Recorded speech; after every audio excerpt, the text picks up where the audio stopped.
thought you were going to ask more about my wife. I said, that's enough. Let's keep it. So what did you say to Miles after, clearly no player likes being substituted, especially not in the first half? Yeah. How do you sort of sell it to him afterwards? Today. Today I did. When the dust settled, yeah? That's what you say in English, yeah? Yeah.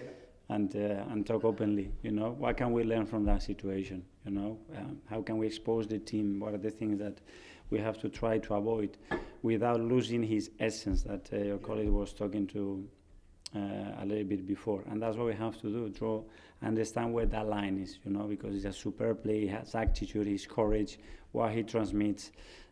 Certainly we have to maintain that, and it's just understanding the risk reward, what part of the pitch you are in, and when you have to bet certain things that can give you big reward, and sometimes, guys, stay away from that bet because it's not good for us.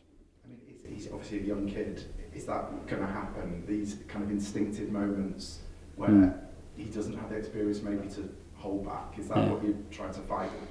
But it happens with the senior ones as well, a lot. So, and depending on the part of the pitch that you play, those ones when you make that mistake or you mistime it, the consequences are terrible. And from the front players, it happens the same. So it's for everybody. I think we are in a constant learning process, and that one you have to be lucky because to learn when you won, much better. Believe me, for your confidence and as well for how your team and your colleagues perceive you. So he was lucky on that. And just finally, was that, you say you spoke today, was that just a little one-on-one chat? Yeah, sure. Pitch, or how did it go? No, very good. One-on-one. Okay. Yeah. Okay, Mike from the Mirror. Mikel, Arsene Wenger used to say that the game after his team had scored 4, 5, 6 is often the most dangerous one because there's often a natural come down from plundering plenty of goals.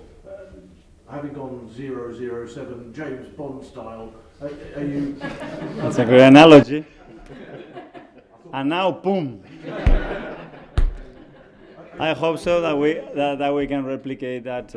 We discussed just understanding why you score the goals and can you consistently provide those moments, those situations as often as possible to increase the probability of happening again. That's what we have to do, and we know that Sunday is going to be a very different game, and we are very clear on that, and we're going to have to earn very different things as well to help Man United. At Old Trafford last season, you won on the penultimate weekend of the season to take it to the last day, although we're obviously a little bit further away from the last day.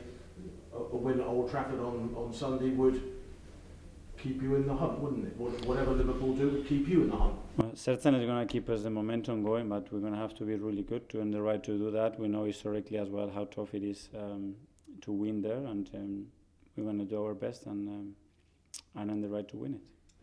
Dan, what's that? As you said, Mikel, it'll be a different game on Sunday to the other day. And in the home game against United, it was 2 goals from set pieces, which made the difference. But in recent weeks, in both in the league and uncompetition, you haven't scored a goal from a set piece. What are the reasons you think for that, and what are you doing to try and bring back those set piece goals? Which is so important. Various reasons. In some of the games, we generated a lot of situations and chances. Scoring a goal was something different. In others, we haven't been at our level in terms of sometimes been the delivery, sometimes the timing, sometimes the execution, and then it's something it plays a big part, which is the opposition as well. They know how to defend. They all prepare very well for that because they know that is a big threat of ours, and that's it. I think we did very well 2-3 days ago. We did very well against Forest, and they will come, but we have to insist and be very persistent on it. Is it, obviously you missed Bukayo in all sorts of ways, but Bukayo's deliveries, particularly the in-swinging ones, is that a big factor? That's another one, obviously, that when you have it from both sides, at that level of consistency and quality, it helps. But as well, again, scoring goals and set pieces is never a flat line that you're going to maintain. It's impossible, never been done. And it should not generate frustration. Yes, will to do it better, because even when we're doing really well, I used to say we can still do much better because we are not still consistent doing almost everything perfect in the right time. So now it's exactly the same. Isa? I'm Mikel. Hi. With the situation Ruben Amorim has obviously inherited at United, it's a very sticky one to say the least. When you took over at Arsenal, it was a similarly difficult situation too. Can you see comparisons between the two situations, and how do you think Ruben's done so far? No, I think it's very different situations, to be fair. But massive respect for Ruben, for Man United, what they are trying to do as well, and every situation is different. How would you say they're different? What are the main differences? I don't want to talk about that, but I mean, I look after my garden, my club, and what the rest they do, they will try to do their best thing, and that's it. And on Chido, obviously I know he's no longer at Arsenal, but what were the attributes that you saw from him whenever you saw him around the club that you thought, wow, he's going to be a... Massive goal threat, and there's been an attitude and love to believe it inside the box, and capacity to score in many different ways. I mean, that was him. And finally to Gary for the Times there. Can I just ask you, Mikel, have you done anything more as a club to persuade Chido to stay? I don't know. I mean, to persuade a player to stay, a player has to be willing to be with us and commit to us. And I don't know specifically, you know, both parties probably will feel very different about it. The reality is that he's decided to move, and we have moved on from that. That's it. Is it now harder to persuade some of the youngsters to stay when they kind of that there's money elsewhere from other clubs who can offer to the young kids sizable sums? Depending what is the reason why they want to go somewhere else. That's it. Okay, Yeah. guys. Thanks very much. Okay, thank you guys. See you.